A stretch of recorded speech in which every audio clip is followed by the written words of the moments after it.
a todas, espero que estés muy bien. Soy Luisina Mosoni y decidí unir dos de mis grandes pasiones. El cuerpo de la mujer con su fisiología, su biomecánica, su historia clínica y estas mujeres de la historia que fueron heroínas, cada una a su manera. ¿Cómo habitaron ese cuerpo mientras estaban atravesando ese proceso histórico? ¿Qué diría ese cuerpo? ¿Qué podemos aprender de ellas desde esta mirada?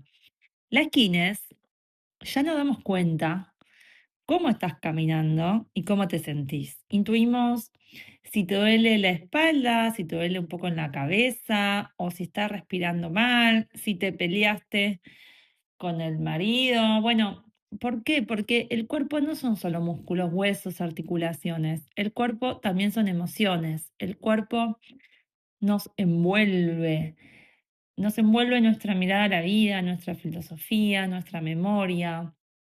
El cuerpo así también es contexto, es cultura y es historia, porque lo que pasa alrededor inevitablemente pasa en nuestro cuerpo. Entonces, me pregunté, ¿cómo habitaron su cuerpo las mujeres que vinieron antes que nosotras?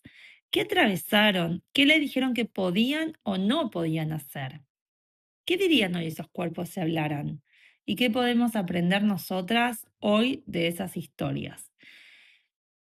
En cada episodio quiero que viajemos juntas, que conozcamos una historia, que humanicemos a nuestras heroínas, pero un poco también quiero que nos miremos a nosotras, sin presiones y sin exigencias, con curiosidad, con conciencia.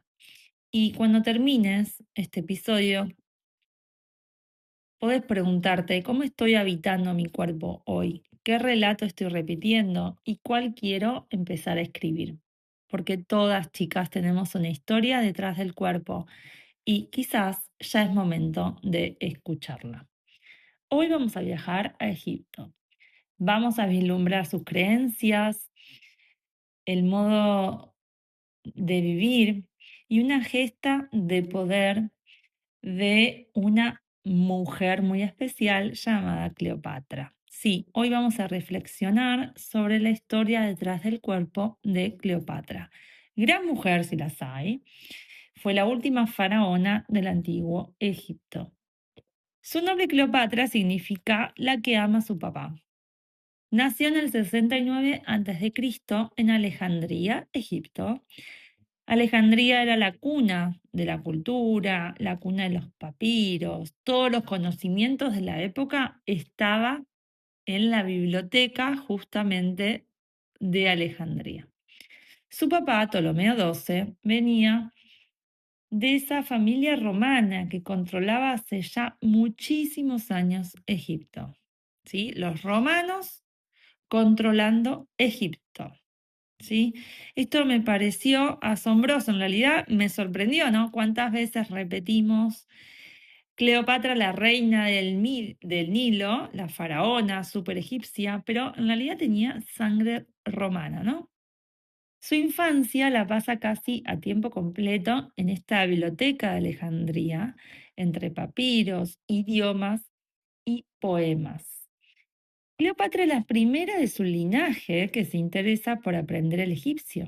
Sus antecesores no estaban dispuestos a aprender esa lengua y ella con coraje y valentía lo comienza a hablar y ya nos da una idea de su astucia para la política y el arte del convencimiento, ¿no? No por nada, 2000 años después, estamos hablando de ella. Ella quería conocer a su pueblo y aprendió que la manera correcta era escuchándolos en su idioma y una vez que los podía escuchar, podía ayudar, ¿sí? Ayudar a su pueblo y perpetuarse en el poder. En el 51 a.C.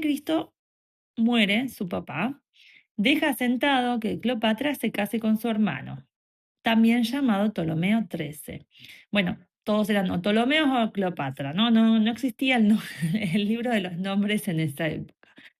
Bueno, cuestión, Cleopatra con 18 años se casa con el hermano, bastante menor, y se muestra a orillas del río Nilo. Imagínense, ella era alta, imponente. Ya estaba vestida con esas ropas faraónicas y una actitud de sumo respeto al pueblo egipcio, que encima hablaba su mismo idioma. Claro, no tardó absolutamente nada en que el hermano, ¿no?, haga sus tramoyas para sacarla del mapa a nuestra protagonista. Y Cleopatra se exilia en Siria. En Siria arma su propio ejército y va a tener coraje para defenderse y valentía para sobrevivir, algo que la va a acompañar durante su corta y gran vida, ¿no? Valentía y coraje, dos palabras que definen, que van por ahí a definir a Cleopatra. Bueno, eh, podemos inferir que ahí en Siria, en ese exilio, ella estaba totalmente amenazada de muerte. El hermano no la quería ni ver porque el pueblo quería a Cleopatra. Y ahora vieron que la palabra estrés está un poco en auge, no sé, vamos al dentista y nos dicen que apretamos los dientes porque estamos estresadas, nos duele la espalda por el estrés, nos sube el colesterol malo a causa del estrés. Bueno, ella sí que tenía realmente estrés, ¿no? Porque de un día para el otro fue expulsada de su tierra, estaba controlando el granero de Occidente, como lo era Egipto, y al otro día totalmente expulsada y en un modo supervivencia, ¿no? Bueno, ¿y qué hace Cleopatra? ¿No? Lo que va a hacer es responder estratégicamente a este peligro, a este estrés. En el año 48 a.C., Cleopatra va a volver a Alejandría, pero nadie se va a dar cuenta porque va a estar en una manta envuelta. Divina la manta, calculo que era egipcia, ¿no? No era de Nepal con ninguna palta, o por lo menos no hay registros. Pensemos que era egipcia. Y allí se encuentra con Julio César, un nombre romano, militar, político, ¿sí?, que sabía lo que hacía con el poder. Era el que tejía los hilos de poder en Roma, ¿sí? Y estaba en Alejandría. Y Cleopatra vio la oportunidad y la tomó. Julio César fue quien primero se vislumbró por la belleza de Cleopatra y luego por la inteligencia. ¿M? Cleopatra le pedía en principio ayuda política. Ella quería volver a Egipto. Pero bueno, rápidamente chicas se convirtieron en amantes íntimos y jugaron todas las cartas para perpetuarse ambos en el poder. Julio César derroca al hermano de Cleopatra y ella asume como soberana. Había revueltas civiles, bueno, había como varias controversias en esta época y aparece que la biblioteca de Alejandría se prende fuego, ¿no? Ese espacio sagrado para muchos, especialmente para Cleopatra. Ella vio cómo ardían los papiros, ardían los conocimientos de lo que se sabía del mundo, y Cleopatra lo vive fuertemente en sus entrañas. Se sabe que ella lo vivió con un profundo pesar, porque ella pasaba largas horas allí, amaba sus libros, sus papiros, ¿no? Aprendiendo de otras culturas. En su lenguaje corporal hacia el mundo, Cleopatra usaba el cuerpo como vehículo de seducción, como inteligencia política única. Ella sabía modular perfectamente su voz, sabía contar historias, esas historias que la gente amaba. Todos quedaban perplejos ante sus discursos. Cleopatra tenía una mirada siempre al frente, una postura erguida. Ella hacía que todos la miren. Ella supo cómo enfrentarse al mundo, supo cómo pararse frente a él. En la intimidad se sentía segura con Julio César. Y esto está neurocientíficamente probado, que cuando la mujer se siente segura ante su macho, ¿no? De alguna manera está estudiado que las oleadas de oxitocina son aún mayores cuando lo tiene cerca. Y esta oxitocina lo que le va a generar es que se agrande el pecho, se sobresalgan los vasos sanguíneos de la cara y bloquean inmediatamente estos circuitos del estrés y del miedo que contaba antes, ¿no? Ella se sentía poderosa, tenía a Julio César al lado, en su lecho, y controlaba Egipto, controlaba Egipto, lo tenía a sus pies. Una cuestión que a Cleopatra le venía como anillo al dedo esta seguridad y exceso de autoestima, ¿no? Porque el padre le había dejado miles de deudas, miles de controversias, miles de tensiones políticas, y el miedo a la hambruna en Egipto estaba en el aire, lo que implicaría revueltas sociales inminentes si alguien no ejercía de manera segura y empática como lo hizo Cleopatra. Bueno, un día se levanta y siente náuseas, habrá dicho, comí algo de más. No, estaba embarazada. Y el padre de ese bebé era Julio César. Pero pues, justo en ese momento, chicas, Julio debe partir sí o sí a Roma por cuestiones políticas, dejando a Cleopatra con la panza en Alejandría. Ahí un poco creo que, ¿no? Le tendríamos que haber dicho a Cleopatra, che, alarma, bueno, pero no la conocimos. Bueno, ella no deja de gobernar ni un instante, ¿no? Mantiene su poder, imagina lo feliz que se pondría su amante, Julio César, al conocer al bebé. Bueno, al nacer lleva el nombre de Cesarión y cuando se recupera, Cleopatra va a Roma a unir a su familia. Pero no todo es color de rosa, porque públicamente Julio César no va a reconocer a su hijo con Cleopatra, aunque ella permanece allí en Roma durante 2 años. Firme, firme está Cleopatra, ¿no? Bien, 2 años en los cuales Cleopatra sintió la nostalgia de no estar cerca del río Nilo, de su tierra. Estaba maternando en un lugar que no le pertenecía, con puja de poder de manera constante.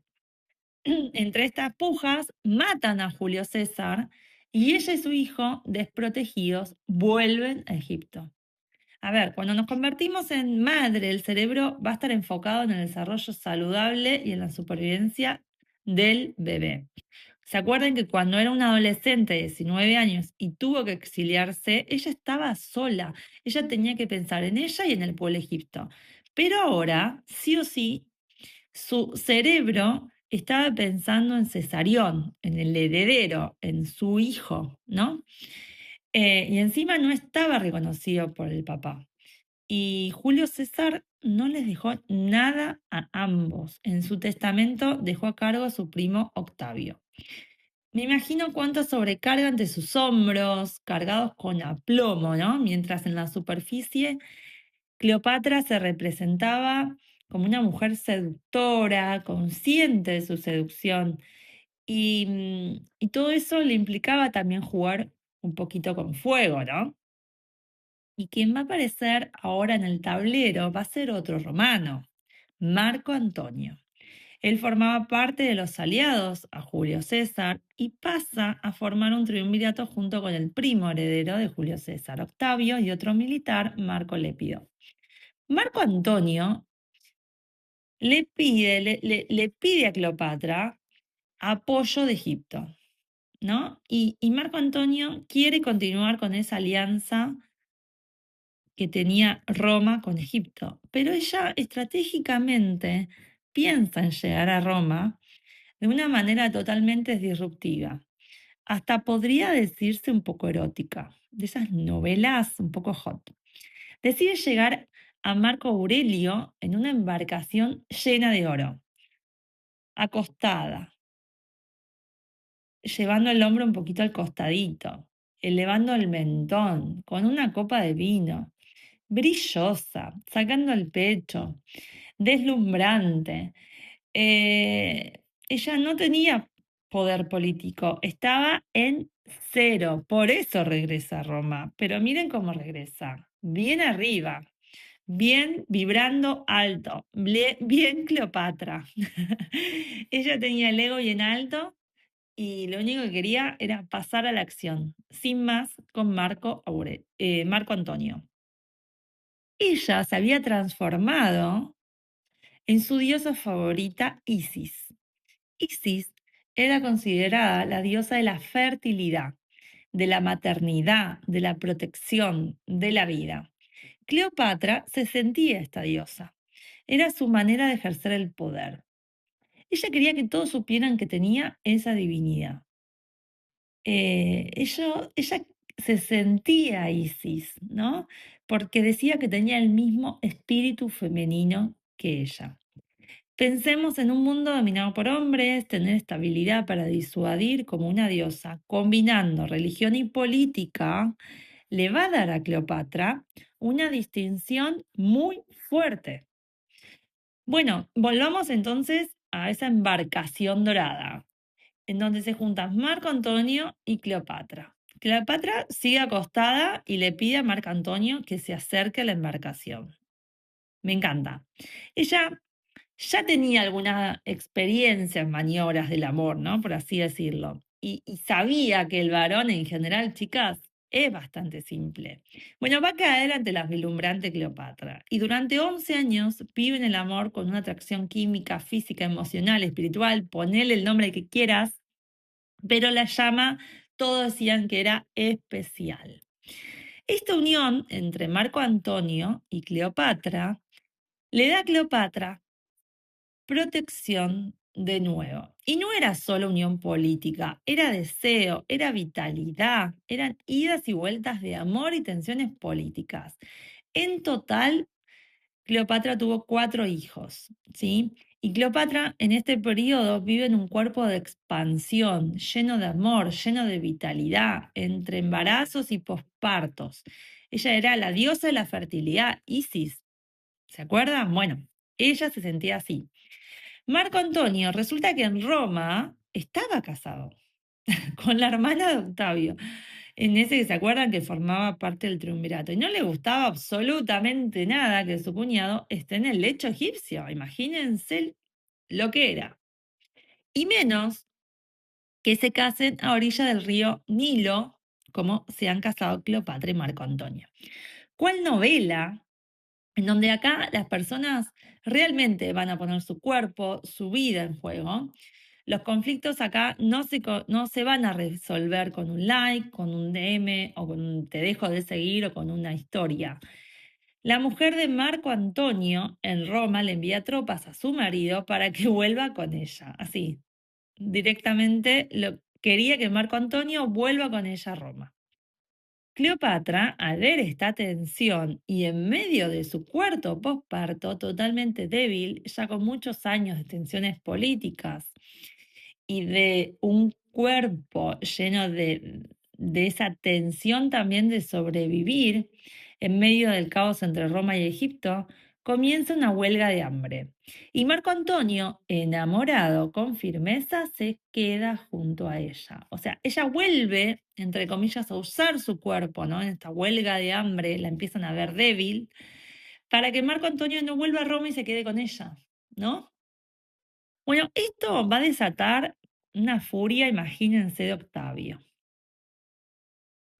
A Marco Antonio lo va a dejar súper débil en Roma. Hasta lo acusan de que Cleopatra lo había hechizado para convencerlo que se quede con ella y que Roma no tome Egipto.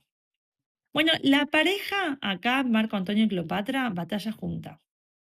Cleopatra también va a las batallas, ¿sí? Eso es lo que quería describir, no es que se queda en Alejandría, ella va a las batallas. Y cuando vuelven, los tres diríamos, ¿no? Octavio, cuando Octavio llega a Alejandría, cuando Marco Antonio y Cleopatra vuelven a Alejandría, están los tres, Octavio toma Egipto.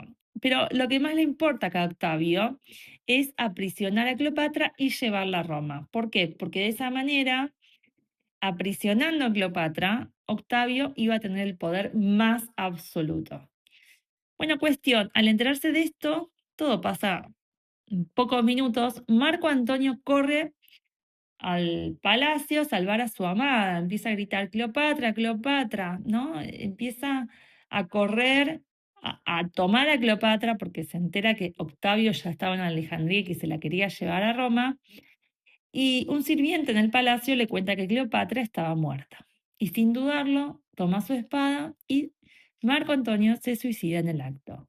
Cleopatra estaba encerrada en un escondite junto a dos de sus hijos y Cesarión, el heredero, ya estaba a salvo en tierras compañeras. Cuando ella se entera de lo que le pasó a su fiel compañero de vida, a su amado, a su poema más romántico, pide verlo. Y allí, en un mar de lágrimas, toma la misma decisión antes de que la tomaran de prisionera. Cleopatra toma una vez más el control, esta vez en la peor de las derrotas. Decide suicidarse con la mordedura de una serpiente mortal al instante. Tenía tan solo 39 años. Así Egipto pasa a ser una provincia romana y desde ahí comienza a escribirse otra historia. Cleopatra vivió en un Egipto abundante. El río Nilo aseguraba cosechas, estabilidad alimentaria. Cleopatra vivió en Alejandría, en esa capital cultural rica y cosmopolita. Cleopatra vivió en un mundo de transición, llena de tensión y de conflictos de poder. Cleopatra vivió en un mundo político rodeada de varones, sí, pero en Egipto las mujeres podían divorciarse, tener bienes, decidir económicamente. Así que ella tenía cierto poder, venía de otra perspectiva con respecto a la mujer. Ella sintió que con estrategia podía sobrevivir. ¿Usó su cuerpo para ello? Muchos dijeron eso, que sedujo a los hombres de su vida con estrategia, que usó su cuerpo. Bueno, ella amó a dos hombres con mucha pasión. Habitó la guerra en carne propia, maternó hasta el final y decidió su muerte. Considerarla solo como que usó su cuerpo para seducir a los hombres, creo que es una postura bastante pensada por hombres. Nosotras podemos considerarla un poquito más allá, chicas, con un criterio más abarcativo, en donde ella luchó por mantener el poder heredado en un mundo antiguo hace más de 2000 años con valentía y pasión. ¿Y qué diría el cuerpo de Cleopatra si hablara? Si pudiéramos hablarnos, nos diría, chicas, no soy solo belleza, amé con pasión. Mi vientre no solo gestó hijos, ni mucho menos herederos, gestó coraje, alianzas, centros de poder. Mis hombros no solo llevaron adornos y telas, también la sobrecarga de sobrevivir. Y aún así valió la pena. Gracias por estar acá, gracias por querer mirar la historia con otros ojos. Y si este episodio te resonó, te gustó, compartilo con otra mujer que admire a las heroínas, pero que también quiera aprender a habitar su propio cuerpo con conciencia. Somos historia, somos cuerpo y movimiento, siempre energía. Muchas gracias por estar del otro lado nuevamente. Nos escuchamos en el próximo episodio de la historia detrás del cuerpo de las heroínas.